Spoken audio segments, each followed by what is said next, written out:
I stood there in the small church in Pittsburgh, Pennsylvania, where the chilly air seeped into every fiber of my being. I am Jacob Turner, 39 years old, a foreman at a steel mill on the outskirts of the city. My daily work usually involves facing scorching furnaces and the deafening clash of metal, but today, everything was eerily silent. My father, William Turner, had passed away suddenly from a stroke.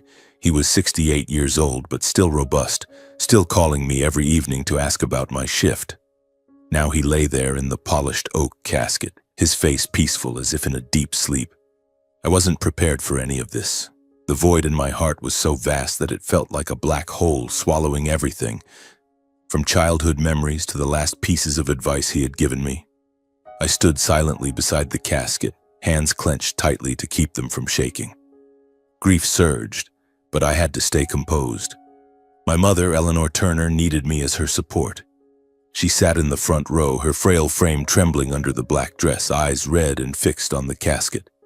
Every time she reached up to wipe her tears, that gesture twisted my heart.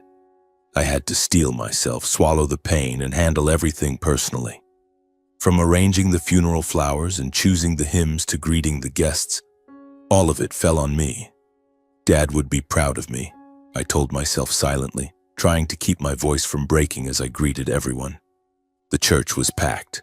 Relatives who had traveled from afar, familiar neighbors from the old neighborhood, and Dad's co-workers, men who had worked alongside him for 3 decades at the machine shop. They approached one by one, shaking my hand and murmuring condolences. William was a good man. He always helped everyone, an old neighbor said, voice choked. The atmosphere was heavy, like a gloomy fog. The organ played mournfully, mingling with muffled sobs from somewhere in the room. The strong scent of white lilies made me dizzy, but I stood firm, forcing a smile for each person. Amid the crowd, I looked around, waiting. My wife's family. Olivia's parents, Harold and Joyce Simmons. Where were they? We had notified them 2 days earlier, and Pittsburgh was only a few hours' drive from Erie. I imagined they would arrive, hug me, and share the grief. But time passed. The clock on the church wall ticked relentlessly, and still no sign of them. My heart began beating faster. An uncomfortable feeling crept in. Was something wrong? Or was I just being paranoid in my grief? I glanced at Olivia, my wife. She sat beside my mother, head bowed but not from crying. Her fingers flew across her phone screen, thumb scrolling up and down as if reading something urgent. Her face seemed detached from the funeral atmosphere, as if she were in another world. I leaned over and whispered, "What are you doing? Any word from your parents?" Olivia startled and looked up, eyes glistening with feigned sadness. "Nothing, honey. My parents are on a business trip handling company matters. They couldn't make it in time. It's too rushed right now." Her voice was soft, but I detected the haste in it.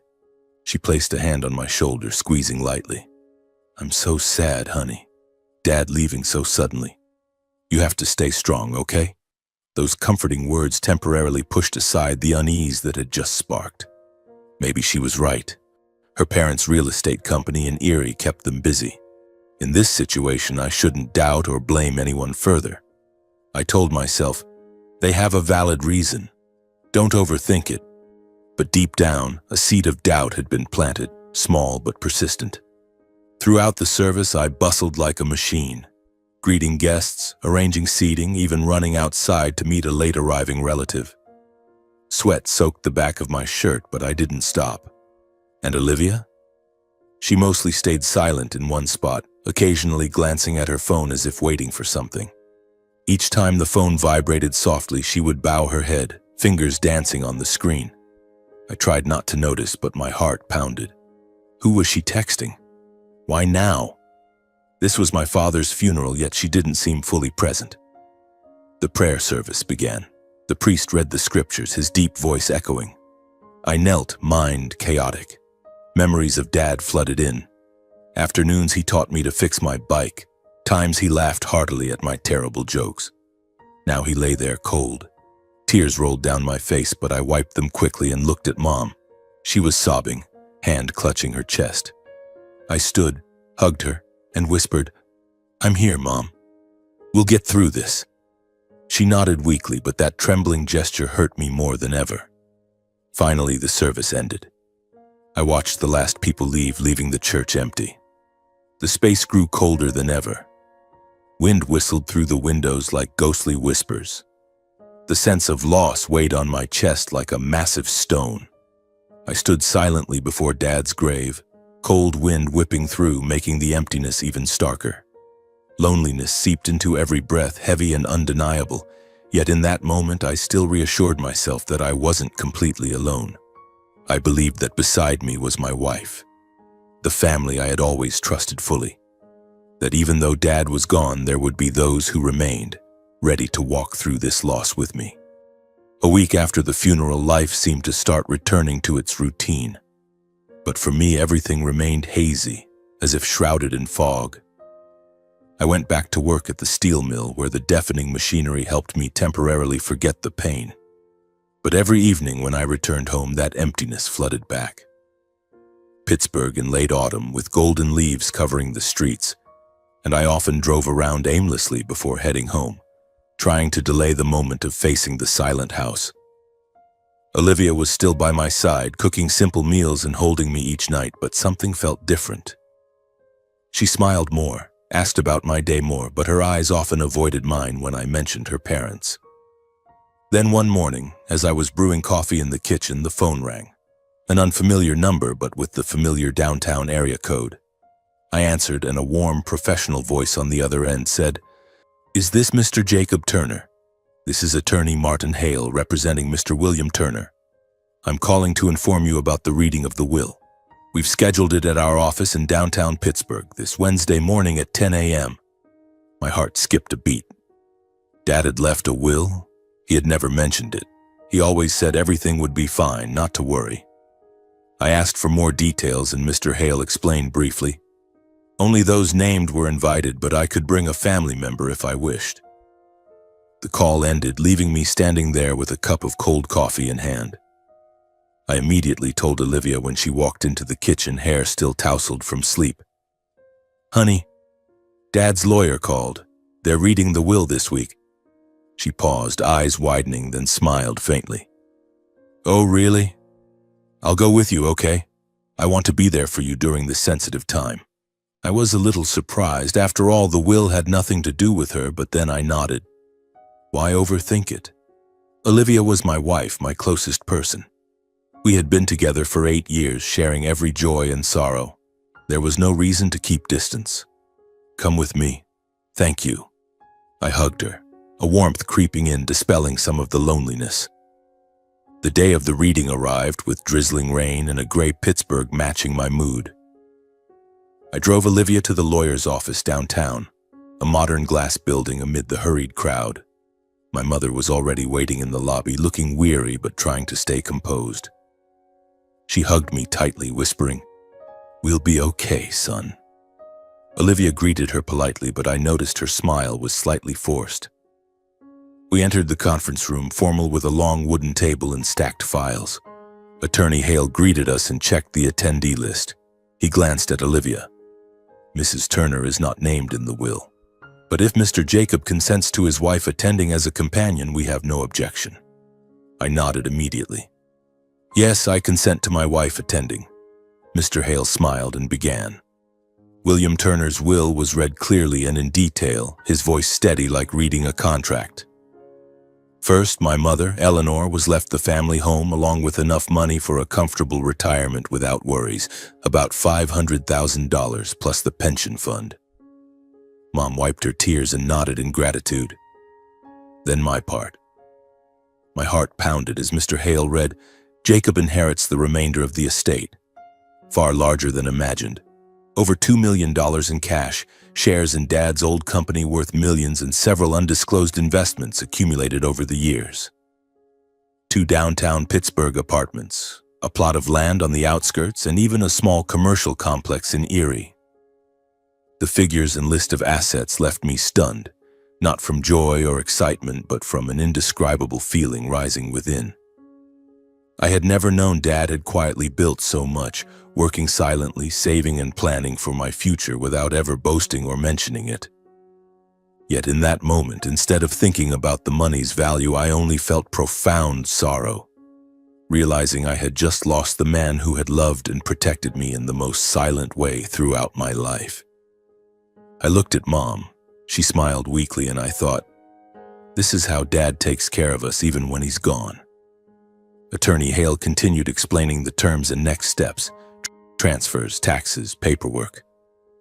His voice droned on, but I tried to focus, jotting a few notes. Inadvertently, I glanced at Olivia. She was looking down, fingers rapidly texting on her phone.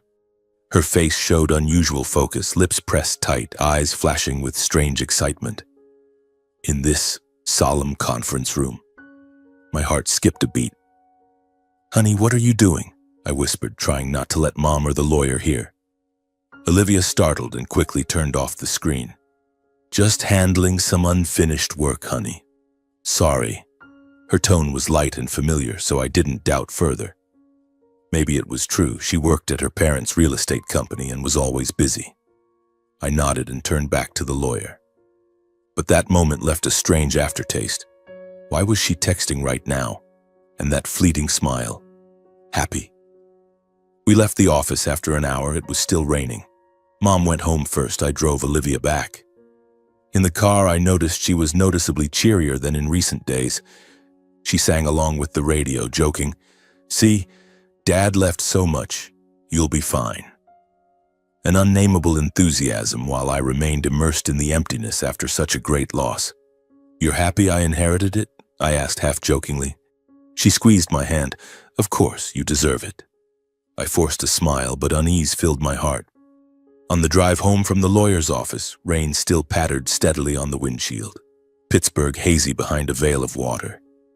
Olivia continued singing along to light pop music, her voice echoing in the car as if today were just an ordinary happy day. And me? I still felt as if I were floating in limbo. Dad's will wasn't a gift but a burden, a reminder that he was gone and everything he left behind was just cold numbers. "What will you do with that money?" Olivia asked, eyes sparkling.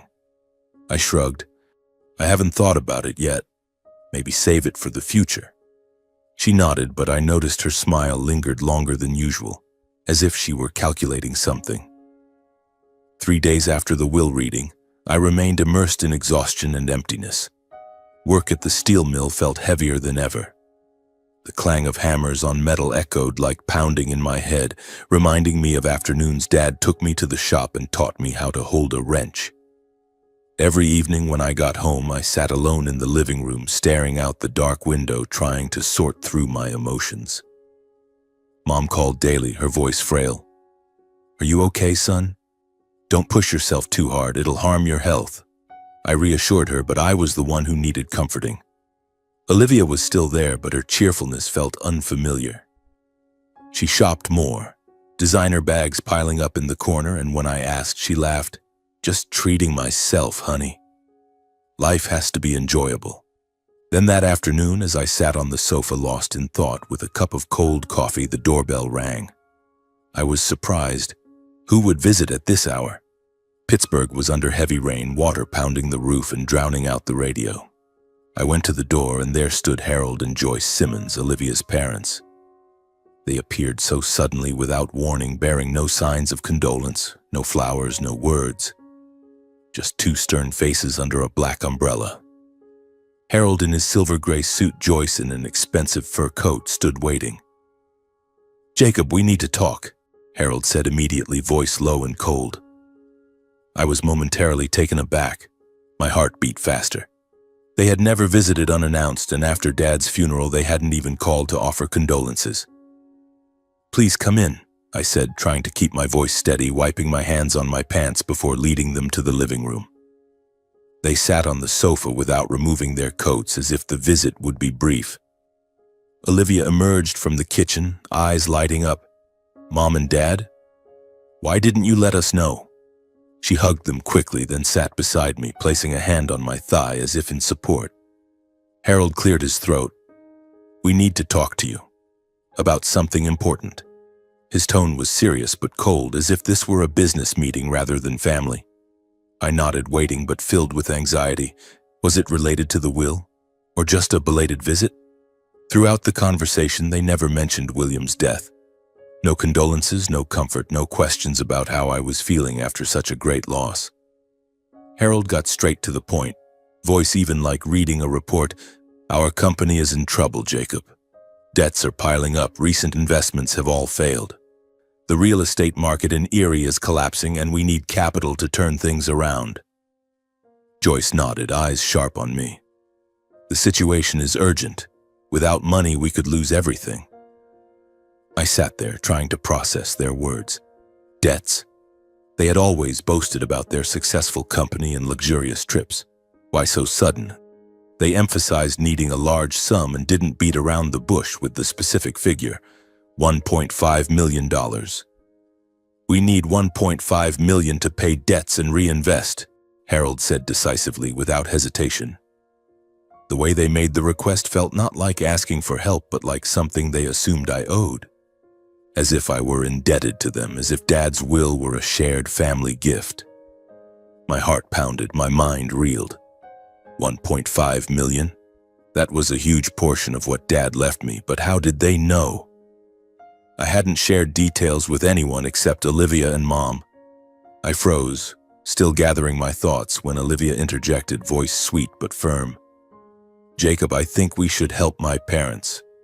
It's filial duty, family responsibility. Family should support each other in hard times. She squeezed my hand tighter, eyes pleading. Compared to the inheritance you just received, that amount is nothing. If it can save my family, it's what you should do. You're my husband, after all. Her words cut into my heart like a knife. Filial duty? Toward her family, who hadn't even attended Dad's funeral? I felt cornered between grief over losing Dad and pressure from my wife's family. I need time to think, I stammered, voice hoarse. The living room air suddenly grew heavy like a stone pressing on my chest. Harold and Joyce showed no displeasure. Harold nodded slightly, voice low and deliberate. We understand, Jacob. You need time. Then he paused, eyes growing heavier. But remember, we don't have much time. Debts are due soon. We hope you decide quickly. Joyce looked at me, corners of her mouth curving into a cold smile. We trust you'll do the right thing, she said lightly. But it made me feel an invisible weight added to my shoulders. They stood to leave, and in that moment I inadvertently caught Harold glancing at Olivia and nodding to her. A quick gesture, but enough to plant a vague unease in me. As if something had been prearranged, as if Olivia were part of this plan. The door closed, their car engine faded away, leaving me sitting there, mind spinning. I sat motionless on the sofa, hands gripping the glass of water tightly, trying to process what had just happened. $1.5 million. The figure echoed in my head like a warning bell. They had shown up suddenly without a word of condolence for my father, only talking about money. And that nod, it felt like a subtle signal, a confirmation between them and Olivia. I glanced at my wife. She was tidying dishes in the kitchen, humming a cheerful tune softly. Honey, what do you think about what just happened? I asked, voice slightly trembling. Olivia turned back, smiling. Don't worry, honey, my parents are just going through a tough time. Think it over carefully. She gave me a quick hug, but that embrace felt strangely distant. That night I lay awake, memories of Dad flooding in. He always taught me to help others, but also warned, don't let people take advantage of your kindness. Was this taking advantage? In the days following that meeting, everything began to change subtly, like small cracks spreading across glass.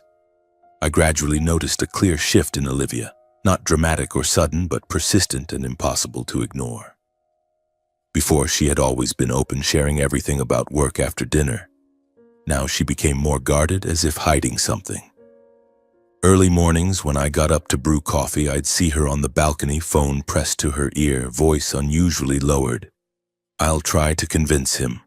He hasn't decided yet. When I stepped out, she hung up immediately, like a conditioned reflex, then beamed, Good morning, honey. My heart skipped a beat, but I tried to stay calm. Who was that? Olivia shrugged. Just work. Don't worry about it. I can handle it. Her light but firm tone stopped me from pressing further, but doubt began to gnaw at me.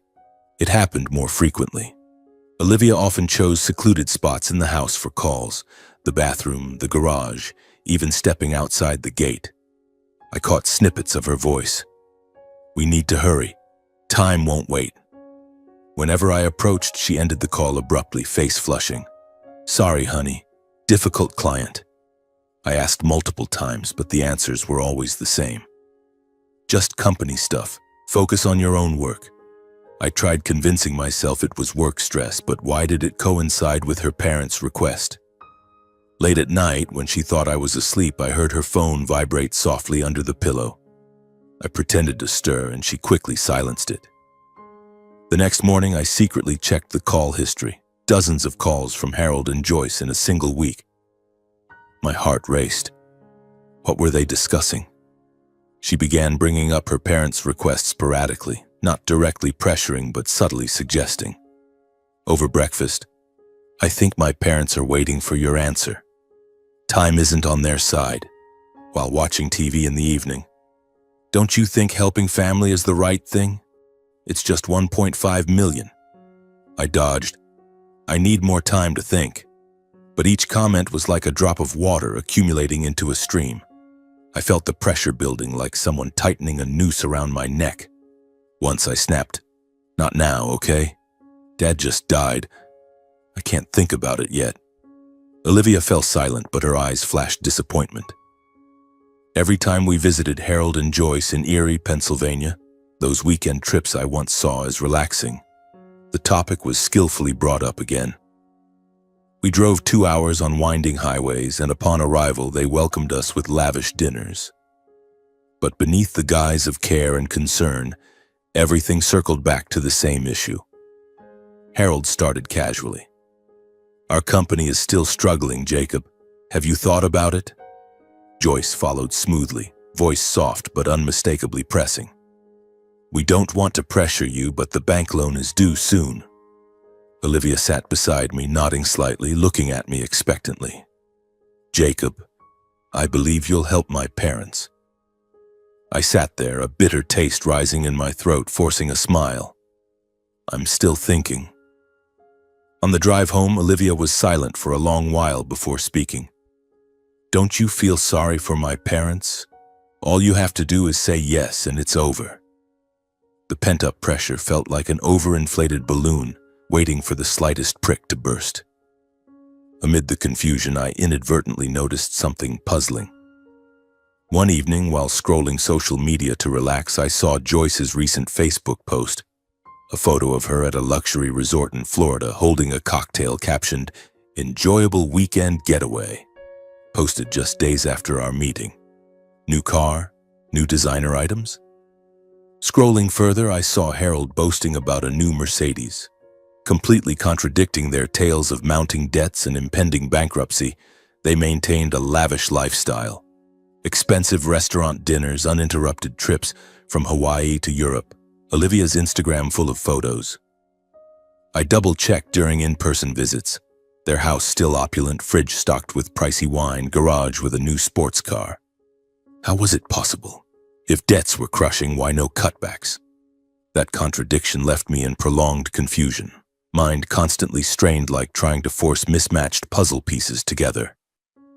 I wondered if I'd misunderstood the situation or was unwittingly drawn into a prearranged story, where every word and attitude had intent.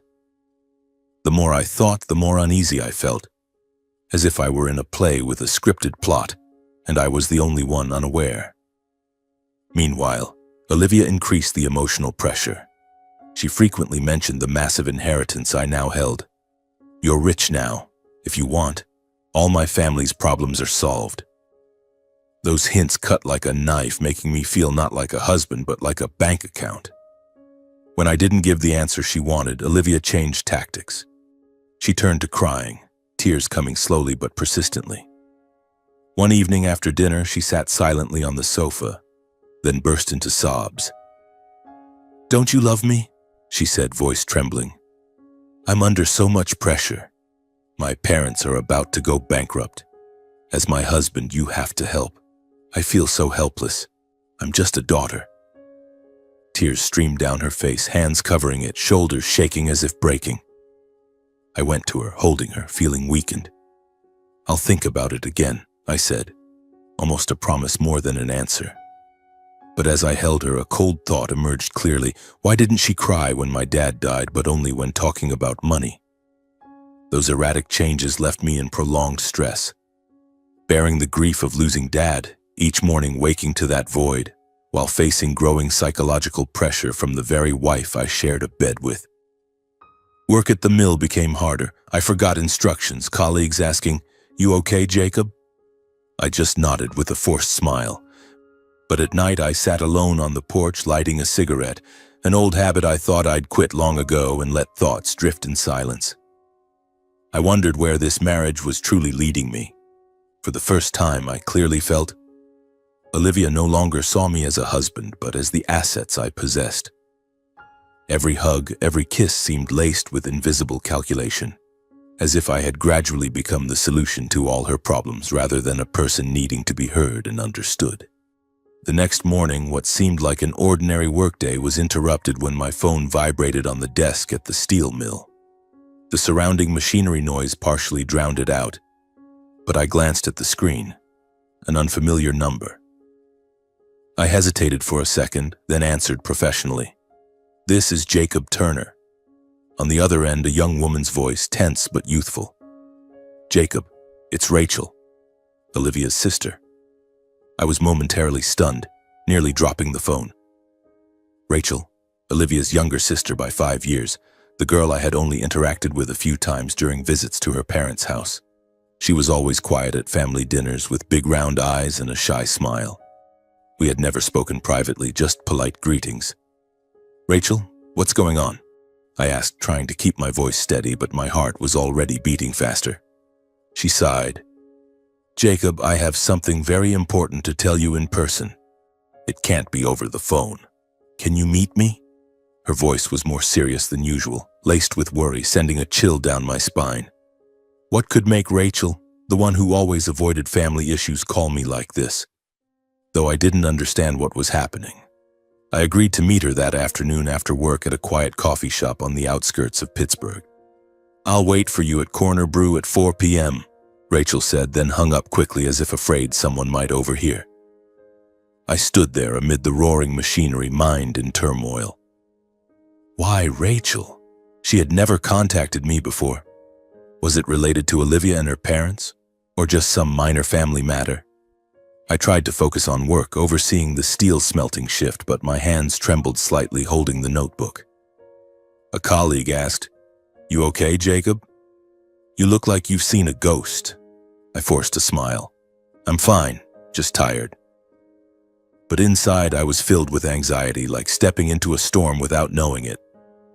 On the drive to the meeting, my mind kept circling the question, what could make Rachel arrange an urgent meeting like this, especially in the current sensitive situation? Pittsburgh, an autumn afternoon, golden leaves scattering the highway, but I had no mood to admire it. I suddenly recalled recent images flashing in my mind. Times meeting Rachel at her parents' house in Erie. She often sat in a corner observing everyone with pitying glances toward me, as if she wanted to say something but held back. When I arrived at Corner Brew, Rachel was already waiting in a secluded corner, looking tense and weary. The small shop smelled warmly of roasted coffee, but the air between us was heavy. Rachel wore a gray hoodie, hair in a messy ponytail, eyes red as if she'd been crying. She stood to give me a light hug, voice trembling. "Thank you for coming." I sat down, ordered 2 lattes, trying to stay calm. "Tell me, what's this about that you had to meet me here? I'm worried." Rachel took a deep breath, glancing around as if fearing surveillance, then began to speak. Each word cut into my heart like a knife, making the surrounding air heavier than ever. The coffee shop seemed to fall silent, only her whispers and my pounding heart remaining. Rachel said that on the very day of William's funeral, the day I painfully bid farewell to Dad, standing by the casket with my trembling mother, her parents had thrown a celebration party at home. They opened wine, laughing and talking cheerfully, Rachel recounted, voice choked. They said you were about to receive a huge inheritance from your dad and it was a golden opportunity. I froze, hands gripping the coffee cup until my knuckles turned white. Celebrating? While I wept at Dad's grave? Rachel continued. At that party, my parents told each other you were an obedient, honest, and compliant son-in-law. They said it was just a matter of time before they could get money from you. Her words struck like thunder. Everything around me blurred. I suddenly recalled their cold absence at the funeral. Olivia constantly texting with her head down. For the first time, I pieced together all the fragments and they fit together terrifyingly. Rachel revealed that Olivia was the one providing information to her parents. Olivia told them everything, Jacob, from overhearing a conversation between your parents about the will when they visited a few months ago. She eavesdropped, then reported to my parents. Even during the recent will reading, she texted details of every item. Cash, shares, real estate, all of it. I gaped, speechless. Olivia, my wife, the person I trusted more than anyone, had been secretly monitoring and reporting everything. The time she bowed her head texting in the lawyer's office, her sudden cheerfulness afterward. It all made sense. Rachel paused, then continued firmly. Olivia had closely coordinated with her parents to psychologically pressure me from the start. My family isn't in debt or facing bankruptcy at all, Jacob, she said. It's all a scripted lie to exploit your kindness. The company is fine. They're still spending lavishly. Olivia knows it all, and she's still participating just for the money. Rachel confessed that out of pity for my honest and kind nature and unable to bear watching me being deceived, she decided to meet and reveal the whole truth. I struggled with myself for a long time, Jacob, Rachel said softly. I knew speaking out would fracture the family. I might even get kicked out. But you deserve the truth. You've always been kind to my sister and our family, yet they treat you like this. Her voice broke, tears streamed down. I sat there, numb from what I'd heard. No more vague doubts or confusion. All the pieces from recent days suddenly fit terrifyingly. The secretive calls, the smiles at the funeral, Harold's nod, the lavish lifestyle contradicting tales of poverty. It was all a charade.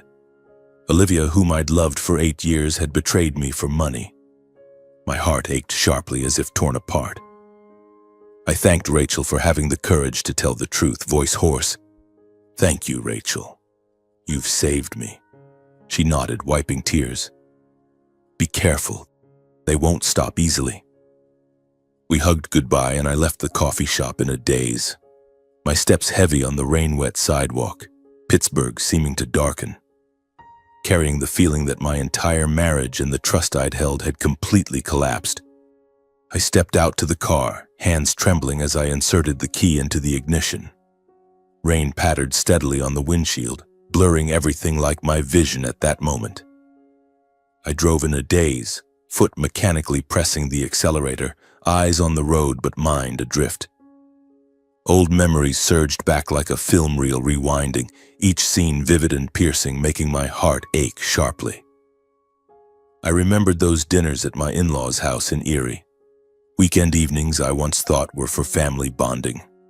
I was always the last to sit at the table, often placed off to the side, like a temporary guest rather than a son-in-law. Harold at the head, Joyce beside him, Olivia across, and me? The end seat near the kitchen door where the clatter of dishes drowned out my voice. Once I tried joining the conversation about a trip. I think we should try the beach next time. But Harold just smirked. You're used to Pittsburgh. The ocean wouldn't suit you. Everyone laughed and I fell silent, swallowing my frustration. I remembered how my opinions were ignored in discussions. Like when they planned buying a new house for us. They decided everything, then informed me. Jacob, we think a house on the Erie outskirts suits you two better, Joyce said, as if my input didn't matter. I nodded. Okay, if you think so. But inside, it stung. Why not ask me first? Why always treat me like an outsider? And I remembered the half-joking remarks reminding me to be grateful for marrying Olivia and entering a more affluent family. Harold often said, You're lucky, Jacob. Olivia chose you over so many guys. Our family has means, so you need to step up to be worthy. I forced a smile, telling myself it was just teasing, but now it was clear. Subtle contempt. For years I chose silence, concession, convincing myself it was just family differences.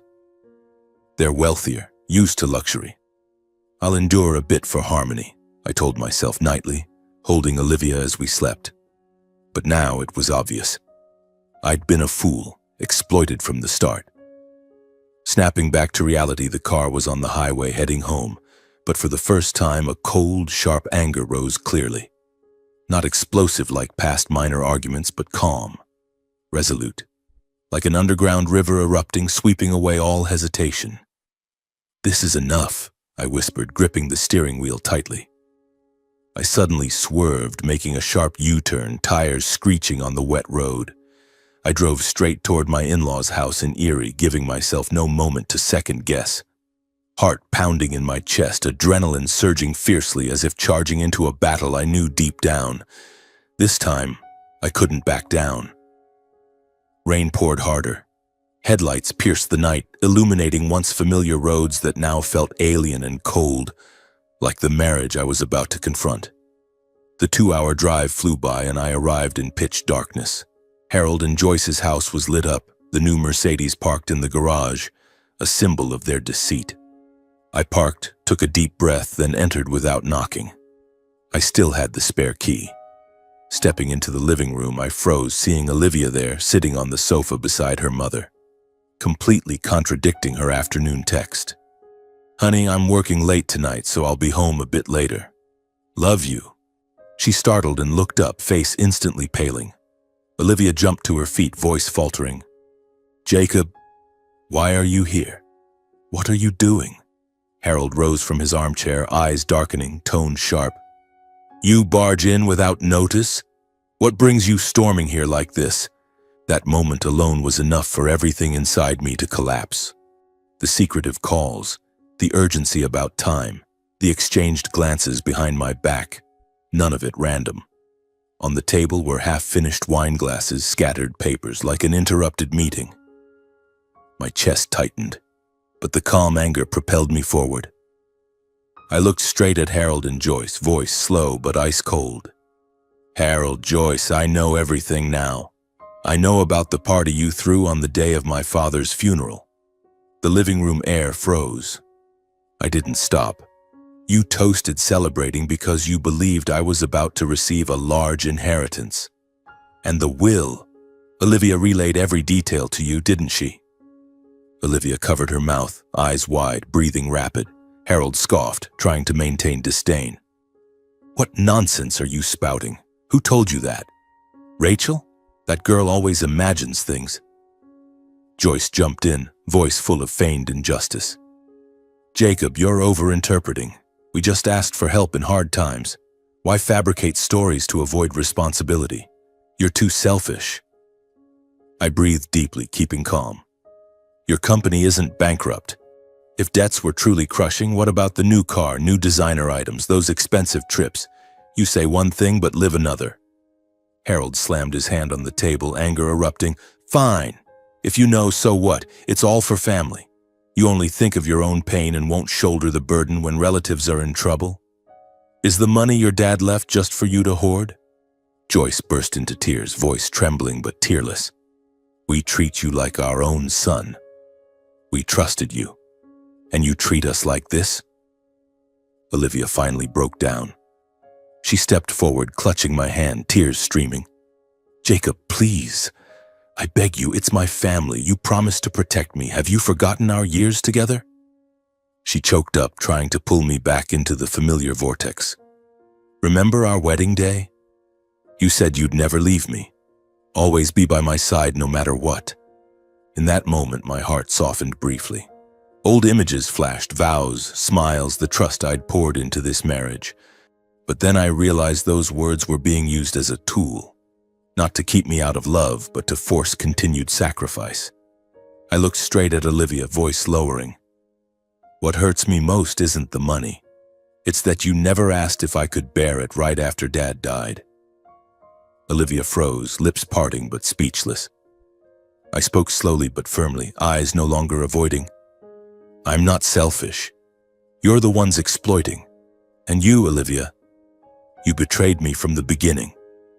I stepped back, voice turning cold. I won't stay in this fake house another second. Don't contact me again. I quietly left, leaving behind Harold's empty justifications shouted in rage. You'll regret this, Jacob, Olivia cried out after me, voice shattering. The door closed behind me. Rain lashed my face, stinging cold, but strangely I felt relief, as if I'd finally shed a burden weighing on me for years, and stepped out of a family I now knew for certain I had never truly belonged to. I walked quickly to the car, rain soaking my shirt, but I didn't care. The engine roared to life, drowning out the shouts calling my name from the house. Olivia's voice echoed, but I didn't turn back. On the highway from Erie to Pittsburgh, rain poured relentlessly, headlights illuminated glistening puddles. I drove in utter exhaustion, body weary from the 2-hour drive there and now back, mind reeling from the confrontation. The anger lingered, but now it mingled with a cold emptiness, a vast void where trust once existed. I pulled over to the shoulder, sat motionless for a long while, breathing heavily, hands gripping the steering wheel until my knuckles turned white. Memories of the celebration party on the day of Dad's funeral flooded back, painfully vivid, them laughing, toasting, opening wine, while I knelt broken at his grave. The thought tightened my chest. With everything that had happened, how could I ever forgive? Back home in Pittsburgh, late at night, rain still falling ceaselessly. I pushed open the door. The house was pitch black, smelling musty. Olivia wasn't home, perhaps staying with her parents, plotting the next move. I collapsed onto the sofa, head tilted back, staring wide-eyed at the ceiling. The emptiness mixed with anger kept sleep at bay. Everything spun. Harold's flushed face when exposed, Joyce's fake tears, Olivia's desperate clinging. I tried closing my eyes, but sleep wouldn't come. Instead, memories surged. Our wedding day, Olivia radiant in white, promising forever. Now what? All lies. That night, as the clock struck midnight, I couldn't take it anymore. I called Eleanor, my mother. For the first time, I poured out everything about my wife's family and our marriage. The phone rang a few times. Her sleepy voice answered, Jacob? Why calling so late, son? I took a deep breath, then let it all out. Their absence at Dad's funeral, the leaked will, the celebration party, the 1.5 million scheme, and tonight's confrontation. My voice trembled. Tears rolled down unnoticed. Mom listened silently, only sighing occasionally. When I finished, she said, voice warm yet resolute, Son, it breaks my heart. But you don't owe anyone your self-sacrifice. They exploited you and you've endured enough. Do what you believe is right to protect yourself. I'm always here.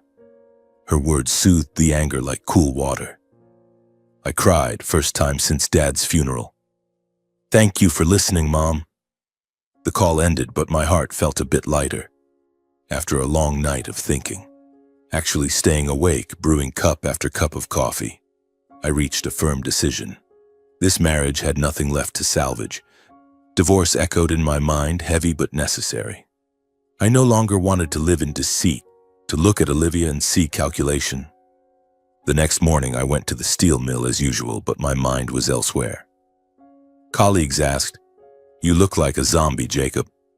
I forced a smile. Just didn't sleep. But during the shift I planned, call a lawyer, prepare papers, confront Olivia. Anxiety surged. What would her reaction be? Tears? Anger? The following evening when Olivia returned home, I was waiting in the living room. Yellow light cast down, the house oppressively quiet. She entered, shoulders slightly slumped from fatigue, forcing a familiar smile. Honey, I'm home. Work was exhausting today, my head spinning. I looked at her for a long time. Still the same face, the woman I'd once loved and trusted completely. But in that moment, she felt heartbreakingly unfamiliar, like someone I'd never truly known. I breathed deeply, refusing to back down. I said slowly, voice low, Olivia, I've thought it through carefully, and I want a divorce. Her face instantly changed. The glass in her hand shook, nearly slipping. She exclaimed, voice breaking, "What did you just say?" Olivia burst into tears almost immediately. She rushed toward me, then knelt beside me, tears streaming uncontrollably. "Jacob, please think again," she choked. "I know I was wrong. I really know I was wrong. But I can change. Give me a chance, just this once. I love you. I truly love you." Her voice shattered, hands clutched mine, trembling as if fearing I'd vanish. I sat still, letting her cry. My heart ached sharply. Old memories flashed. Nights she rested her head on my shoulder after long shifts, weekends driving away together, times I believed I had a real family. But then other images intruded. The celebration party, secretive calls, sneaky texts, and the anger rose again, cold and clear.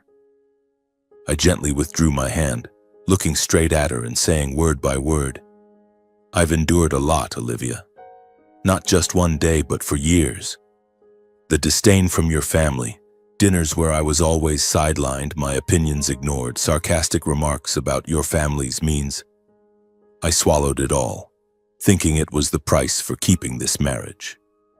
She shook her head frantically, tears wetting my hands, but I continued, "You never stood by me. I tolerated it for you. But now I see clearly. You no longer see me as a husband. You only see the assets I have." Olivia sobbed harder, voice breaking. "That's not true. You've misunderstood. My parents pressured me. I had no choice." I shook my head, exhaustion rising to my throat. "Dad died, Olivia. You weren't sad. You were only happy about the will. And from that moment I knew everything had changed. I no longer believed these belated apologies." She cried louder, clinging to me like a drowning person. "Please don't leave me. I was wrong, but I don't want to lose you. I beg you." I gently pushed her away and stood. My heart wavered briefly, but truth held me steady. I said softly but firmly, "Enough, Olivia. I'm exhausted." The room filled with her choked sobs. I stood there knowing I'd just said the most painful but necessary thing in my life. In the following days, Olivia begged incessantly. She stayed home, seemingly going nowhere, cooking my old favorites, cleaning the kitchen like newlyweds. Her texts came nonstop, long and full of memories and promises. "Honey, remember the day we met? I loved you from then. I know I was wrong, but I'll change. I truly promise." Her repeated tears and pleas softened me at times. Some evenings she sat before me, eyes red, voice trembling. "Don't you see I'm trying? Just give me a little more time, I'll prove it." Once entering the living room, I found Olivia collapsed on the floor, sobbing breathlessly. She grasped my pant leg, nearly desperate. "I can't live without you, Jacob. I can't bear this. Please don't leave me." In that moment, I nearly bent to hold her, nearly said, "All right, I'll forgive you." But then the phone rang again, call after call from Harold and Joyce. "Jacob, reconsider," Harold said, voice feigned low. "We were wrong. Money doesn't matter anymore, forget it all." Joyce added, choked, "Olivia's falling apart. Have mercy on her. Every family has mistakes." Pressure mounted daily. I began wondering if I was too harsh, if I should give everyone another chance. The next morning, when I was closest to softening, I watched Olivia sleeping peacefully on the bed, face serene as if no deceit had ever existed. I recalled happy days, mornings brewing coffee together, her head on my shoulder. Just then the phone rang, Rachel calling, her voice urgent, barely hiding panic. "Jacob, I overheard my parents and Olivia talking. They're pretending to yield to make you relax. Actually, they're planning another way to get the money, perhaps through divorce asset split, then pushing you out. Don't believe them, please." Those words struck like lightning, extinguishing any remaining hesitation. I froze, looking at Olivia, still sleeping peacefully, but now seeing clearly the mask I'd ignored for so long. No more debate, no more confrontation. I understood every plea, every tear was part of a more sophisticated plan. I hung up, sat silently on the bed's edge, heart cold to the point of no longer feeling pain. I decisively filed for divorce in court without prior notice, letting no more emotions sway me. That morning I called a separate lawyer, recommended by Mom, and prepared papers. "Mr. Turner, this case is clear. Your inheritance won't be divided if proven," the lawyer said. I nodded, signed, heart heavy but resolute. Olivia returned that afternoon, seeing the papers on the table. "You're really doing this?" she cried, but I remained silent and left the house. The trial proceeded quickly, just weeks later, thanks to recorded calls, texts, and Rachel's testimony. Assets divided legally. I kept Dad's inheritance. She took the joint property. Olivia cried throughout the hearing. Her parents sat behind, faces darkened. I left the courtroom in pain yet relief, as if finally setting down a heavy part of life, though the cut still stung. I knew I'd ended a false marriage, not for revenge or escape, but to preserve the last shred of self-respect I'd nearly lost. Outside, Pittsburgh bathed in golden sunlight. People hurried as if nothing had happened. But inside me, the sky remained gray. Yet amid that gloom, I knew I'd chosen the right path, painful but necessary, to continue walking without bowing my head.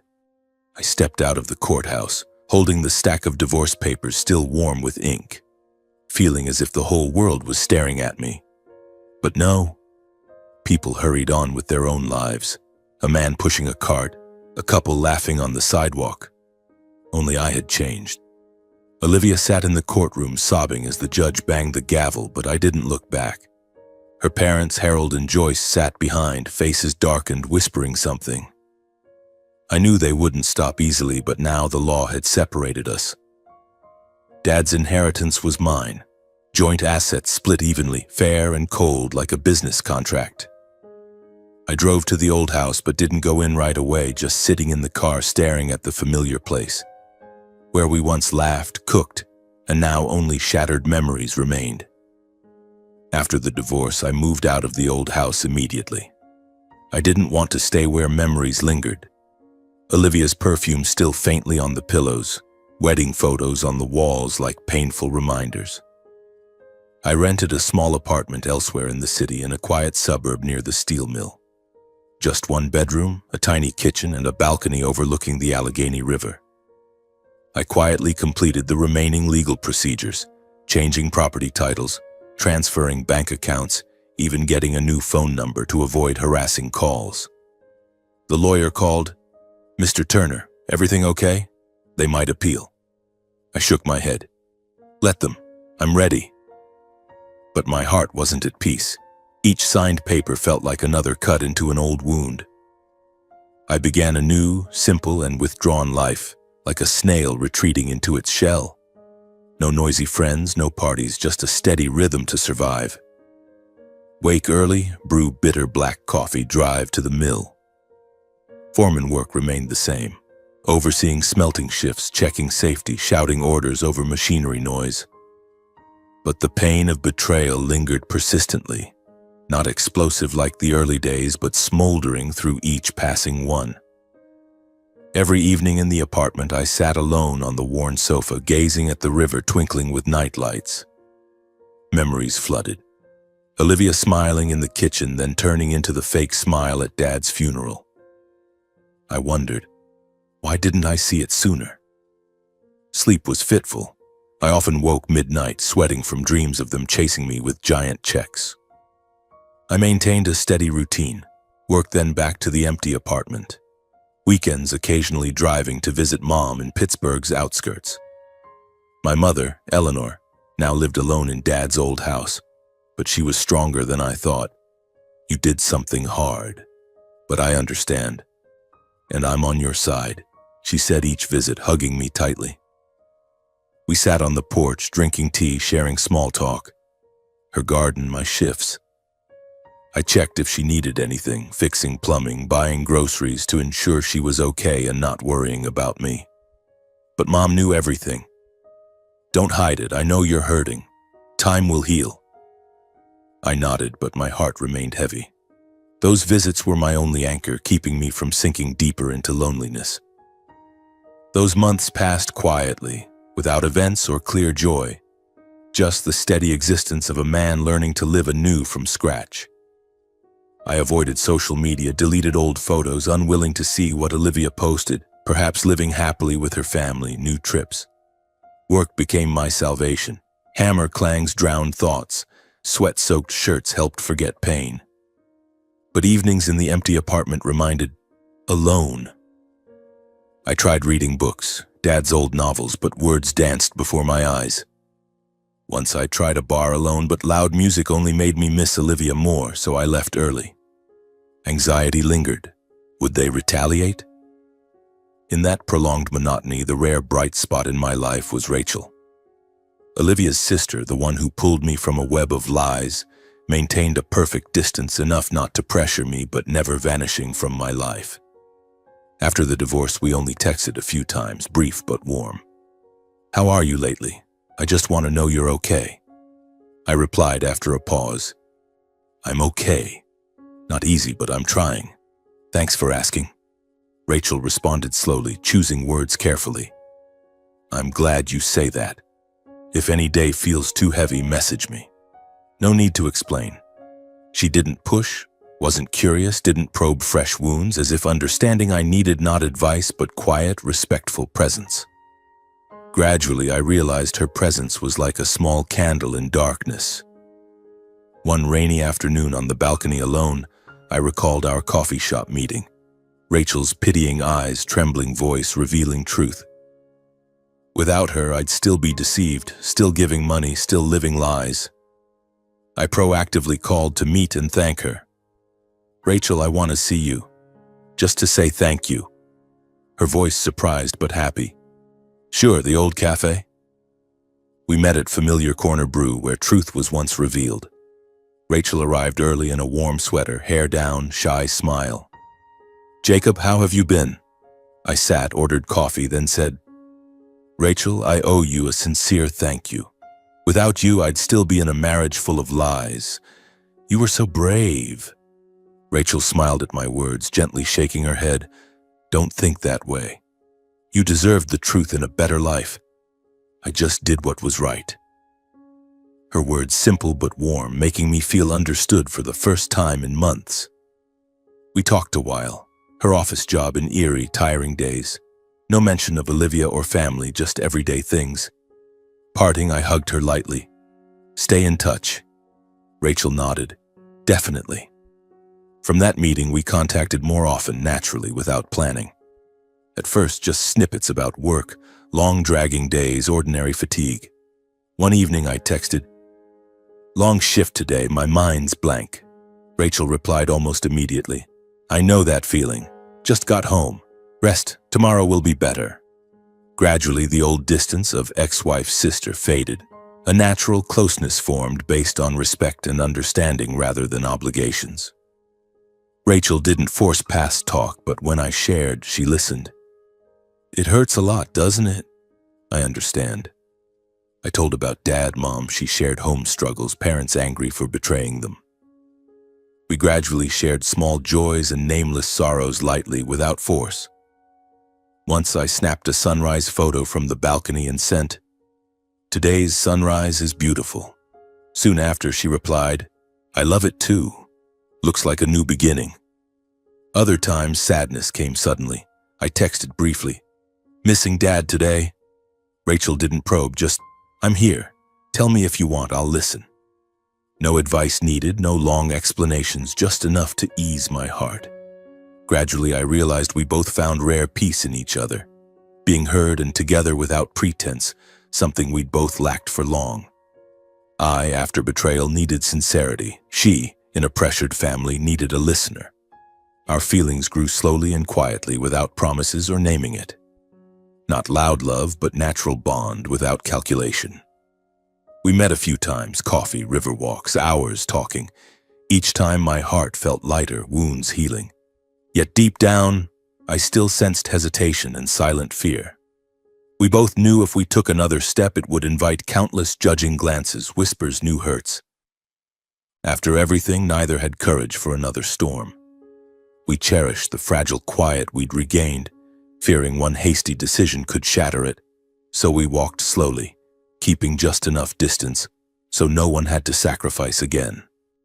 The months following the divorce passed peacefully, like the Allegheny River flowing steadily through Pittsburgh, quiet but gradually erasing the scars.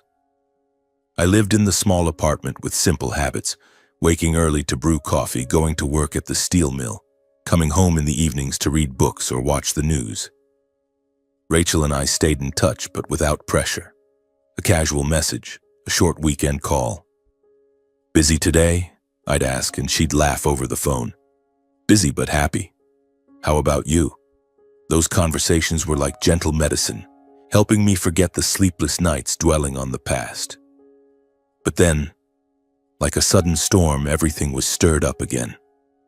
One late afternoon after work, I returned to the apartment exhausted, shoulders heavy from a long shift amid roaring machinery. Pittsburgh was sinking into dusk, streetlights flickering through the fog. I stepped out of the elevator, mind wandering to a simple dinner, maybe just a sandwich and beer, when I unexpectedly saw Harold and Joyce waiting outside my door. Their faces were tense and full of resentment. Harold arms crossed, Joyce lips pressed tight as if suppressing anger. My heart skipped a beat. How did they know my address? I'd never told anyone after moving. "Harold, Joyce, what are you doing here?" I asked, trying to stay calm but filled with unease. They hadn't contacted me since the trial, and now this sudden appearance couldn't be good. Though uncomfortable, actually extremely irritated, recalling their fake excuses in Erie, I maintained politeness and invited them in. "Come inside and talk." I opened the door, leading them to the cramped living room with its old sofa and coffee table. They sat down. Before I could even offer water, they got straight to the point, Harold's voice harsh. "Jacob, we know everything. You and Rachel, your romantic relationship. We won't accept it." His words struck like lightning. I froze, hands gripping the table edge. How did they know? We'd never gone public, only meeting discreetly, private messages. Joyce jumped in, voice shrill. "You're taking advantage of our youngest daughter. After divorcing Olivia, you turned to Rachel? Immoral." The barrage of accusations poured down like hail, no time to dodge. Harold stepped forward, pointing at my face, voice growling in fury. "You're an opportunist, using Rachel for revenge against us, right? You think that's noble? You're tarnishing our family's honor. Who do you think you are?" Joyce burst into sobs, but every word sharp as a knife. "Rachel's so young. How many years older are you? Aren't you ashamed? Pervert, traitor. You've destroyed our family." Their rage gave me no breath. Whenever I tried to speak, voice still measured. "Please listen to my explanation. It's not what you think." Harold cut me off, slamming the table. "Explain what? We have proof. Messages, photos. Everything clear. You think we're blind?" Joyce added, voice rising in agitation. "You thought you could fool us? You think we don't know how you two sneak around?" I sat there, heart pounding, seething inside but forcing calm. Proof? Who spied on us? Olivia? Or hired detectives? Questions swirled, making everything spin. I'd thought my new life stable enough, yet now dragged back into another vicious vortex. As their anger subsided, Harold panting, Joyce wiping tears, I finally spoke. My voice calm but cold and resolute. "Harold, Joyce, you no longer have the right to judge my life like before. Rachel and I, it's our business. I take responsibility for my choices." I looked straight at them, unflinching. "You've caused enough harm, and I won't let it continue in my life." My words like cold water. Harold shot up, face flushed. "You'll regret this, Jacob." Joyce shook her head repeatedly, voice full of resentment. "Rachel will suffer because of you. You'll see." They left in fury, door slamming behind them, leaving me alone in the suddenly emptier room. I sat motionless for seconds, feeling both exhausted and relieved at once.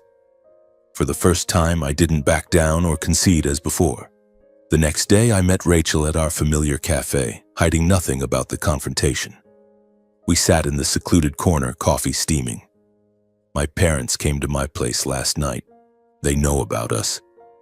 Rachel paled, hands gripping her cup. I know. They scolded me all night. She said her parents berated and strictly forbade her. They called me a family traitor for telling the truth before and now being with you. Dad said he'd cut all contact if I don't stop. Rachel's voice trembled, eyes welling.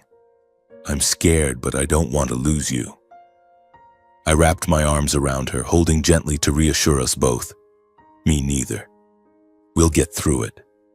Amid surrounding pressures, her family's rage, external judging glances, we chose not to turn away, quietly standing together. I said slowly, reminding myself, we'll keep it private, take it step by step, no rush. Rachel nodded, a thin but determined smile, enough for me to know she was ready too.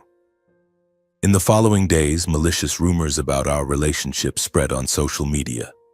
Scrolling Facebook, I saw anonymous posts. Jacob Turner exploiting ex-wife's sister, a hypocrite. Rachel sent screenshots from Instagram. They say I'm a homewrecker. We both knew the source, Harold, Joyce, and Olivia, likely spreading or hiring posters. Messages and calls from them flooded in, so thick I silenced the phone. Olivia texted directly, undisguised hatred. Your relationship with my sister disgusts me. Harold called repeatedly, voice threatening. Stop it, or I'll expose everything. I read, listened, then chose silence. Turned off the phone, no response, telling myself time was the clearest, fairest answer. We didn't retaliate, just withdrew quietly. Contact became more discreet, meetings shifted farther from the center, messages short and cautious, as if every word could be spied. Anxiety built in me. Would they do something more extreme? One night leaving the parking lot, I found a long scratch on the car body, unclear if accidental or deliberate, no clues. That night I dreamed them surrounding us, shouting endless curses. I woke gasping, heart pounding, immediately checking security cameras, nothing. That silence was scarier than threats. In that deadlock, Rachel and I turned to Eleanor's house, clinging to faint hope for at least one ally. We drove to Mom's one weekend afternoon, hearts anxious. What will your mom think of me? Rachel asked, hands trembling. I squeezed hers. She's kind. She'll support us. We sat on the porch. Mom brewed tea, placing cups on the old wooden table, warm aroma spreading in the late afternoon air. I told everything, hiding nothing. The confrontation with Harold and Joyce, heavy scolding, malicious online rumors forcing us to live cautiously. Eleanor listened from start to finish, never interrupting, eyes deepening with thought and sympathy for us. When I finished, she set down her cup, looked at me long, then said calmly but firmly, Son, I see it all clearly. Rachel is kind. She brings you true peace and happiness. You've done nothing wrong. She turned to Rachel, gently holding her hand. Thank you, dear. Without you, Jacob might still be trapped in a false marriage. That trust and understanding stunned me. My throat tightened. Tears welled unnoticed. Thank you, Mom. I really needed to hear that. Rachel cried too, head bowed, sobbing. Thank you. In that moment on the quiet porch, I first clearly felt what unconditional support was, like a real family. We lingered, talking in rare light, warm atmosphere. Mom slowly shared old stories about Dad, voice low but gentle. He always told me true love doesn't need show, just enough sincerity to stay through hardship. Rachel listened, then softly shared her struggles. My parents are furious, but I chose him. No judgment, no interruptions. We laughed, ate Mom's fresh-baked cookies, small stories flowing, and for the first time in so long, I clearly felt what it was to have a family on my side. That afternoon at Mom's, Eleanor's passed warmly, like an oasis amid the chaos of recent months. We sat on the old porch, Pittsburgh's autumn breeze blowing gently, carrying the scent of falling golden leaves. Mom shared memories of Dad, William, her voice soft. He always said true love is finding someone who makes you better. Rachel listened attentively, eyes glistening, and I sat between them, hand tightly holding hers under the table. For the first time, I didn't feel alone. Mom here, Rachel beside me like a small but sturdy circle. As we left, Mom hugged Rachel tightly. "Take care, dear, and visit often." Rachel blushed and nodded. On the drive back to the apartment, Rachel whispered, "I feel hope now." I nodded, but worry lingered, the online rumors, harassing calls from Olivia and her parents still lurking like shadows. Time passed and the noise and gossip gradually subsided. At first, social media boiled with malicious posts. Jacob Turner stealing ex-wife's sister. Rachel Simmons betraying family to spreading like wildfire. I scrolled a few times, seeing comments from Olivia's friends. Such a disgusting act. She deserves a better man. We chose silence, no retaliation, no explanations, knowing arguing would only fuel the fire. Gradually, with no one stoking the initial rage, it cooled. Posts sank amid new news. Calls from Harold and Joyce grew sparse, only occasional threatening messages. "You'll regret this." But we stayed together resiliently, like ancient oaks weathering a storm. Every evening we video called, sharing small daily stories. Rachel often sighed softly, voice tired but warm. "Long day at work. I'm exhausted, but thinking of you makes it all ease." I smiled through the screen, replying slowly and sincerely. "Same here. No matter how long the day, hearing your voice makes me feel okay." Yet anxiety still crept in like an unrelenting shadow. Would they do something more extreme? One night, leaving the parking lot, I sensed being followed, heart racing the whole way, but realized it was just amplified fear from prolonged stress. That night, I dreamed them dragging Rachel away amid chaotic shouts while I chased desperately, calling her name hoarsely.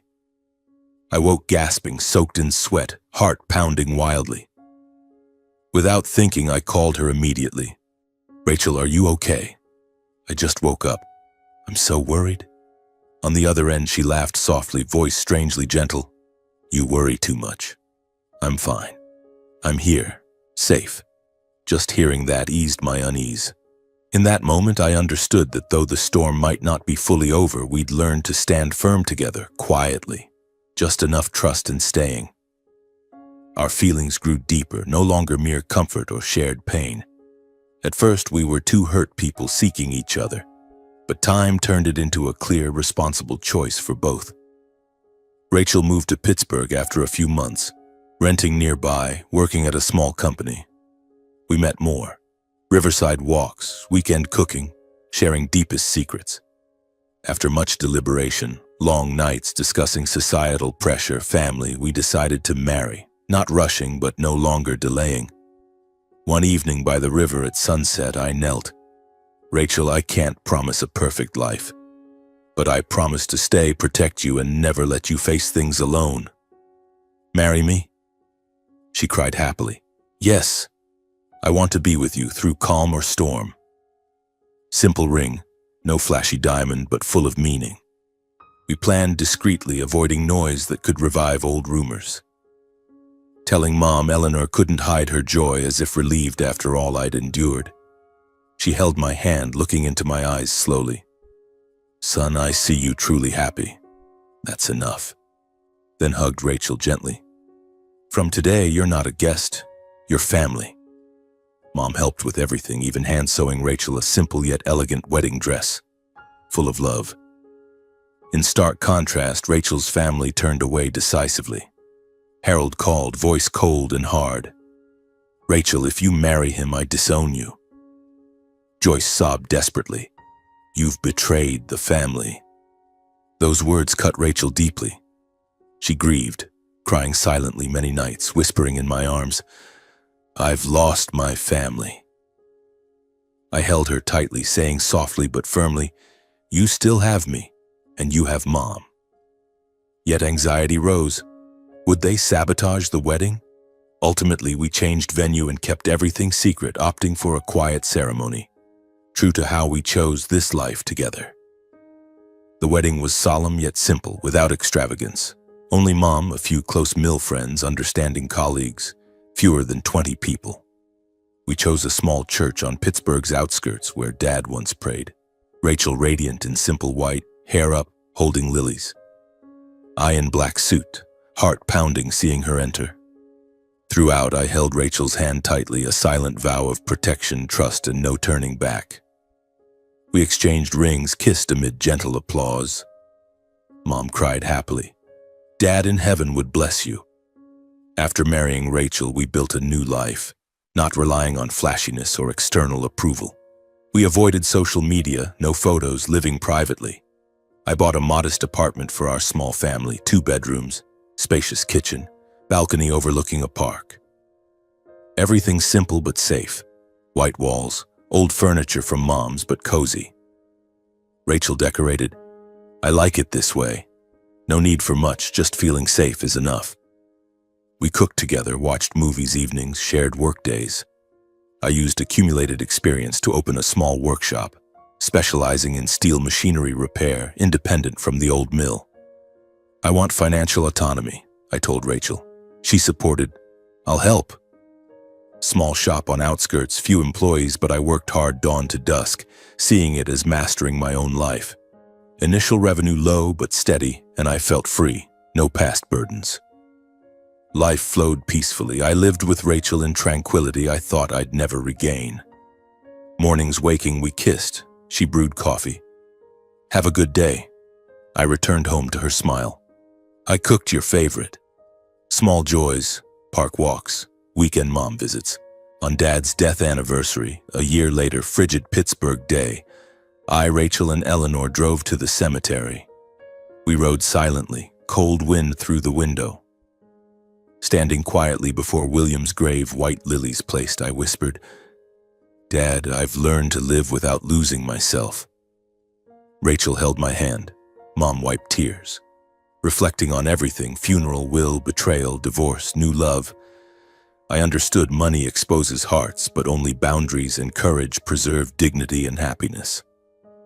Your dad must be at peace. You've lived as he taught, Rachel said. I realized family should never be where one endures, tolerates, or trades self-respect for acceptance. True family is where you're heard, respected, protected, even at weakest. I once confused duty with blind sacrifice, kinship with control. But after all, I knew true love doesn't diminish but helps you stand taller in your own life. We left the cemetery silently, 3 walking slowly in cold wind, no more words but feeling quiet peace spread. The past remained, with losses, betrayals, pain, but no longer aching wounds. It became part of my life, a profound lesson reminding me to live kinder, wiser, stronger on paths ahead.